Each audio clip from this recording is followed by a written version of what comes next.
Hi, I'm Simon and I co-founded Wraptious, and these are my top 5 tips for starting your art business. My first tip is about you. It's focusing on you, essentially. You've got to understand what you're about first, and you've got to be confident and comfortable in your own style and develop your own style first before you can really reach out. It's knowing who your customers are and essentially just developing your own style. My second tip is online presence. An online presence is absolutely key and fundamental to starting an art business.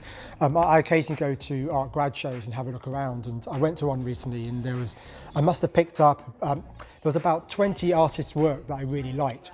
Of those, only about 12 had business cards.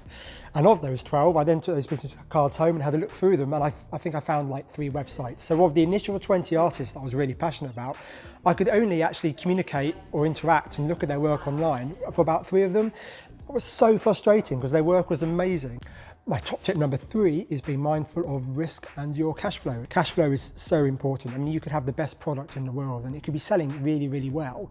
But if you have no money to buy more product, then you're dead in the water, essentially. So it's best to just be really careful about your numbers, working out what your profit margins are, how much you're making, and also factor in your own time into that as well. Make sure you're paying yourself a good wage. You know, it's so easy to just think about what your materials cost and how much a market stand costs, but you need to factor in your own time when you're working out how much something to cost as well. Also, just being careful about how much product you buy. When I started Wraptious, I remember getting our first ever product in, and it was a pallet of wrapping paper, and I was so excited when it arrived. It was amazing. 3 years later, we still had half of it left.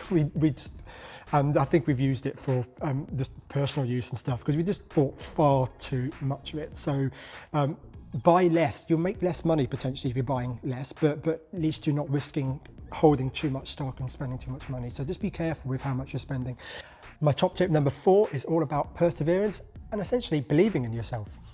I remember I started Wraptious 5 years ago just doing markets, and I think it took me 10 markets just to make money back on the market, and then it took me about 50 before we really started to get going with them. And more than once I'd get home from market and be in tears that just nothing was working. But I kept listening to people, changing things, trying different things, and just persevering and just keep going. I believed in what I was doing and I believed in the work that I was promoting, but it's just about just keep trying things and changing things and just getting there. The other thing with perseverance is just making sure you're setting clear goals, clear targets for you, achievable goals, but stretchable goals as well. Really look to the next 6 months, the next year. What are the key things you really want to look at and achieve, and try and achieve them. I'd also recommend a podcast by a gentleman called Adam Grant, and his particular podcast episode called Bouncing Back from Rejection. It's a fantastic episode. It's only about 20 minutes long, 30 minutes long. It's really worth a listen. There's some interesting takes on how people bounce back from rejection and about how they switch, because rejection is quite a loaded term really, but how they switch rejection on the head and turn rejection into a positive. If you've got 20 minutes or half an hour, give that podcast by Adam Grant a listen. So my final tip number 5, is just fucking do it. Just get out there, just do it. You won't learn anything, you won't understand what's working, what's not working. You won't build up your confidence if you've got this wall and you're not sharing your work. Just get out there, attend markets, approach shops, write to magazine editors, enter competitions, contact people on social media. Just get your work out there, just get out there. You won't do anything behind the desk doing, on your own.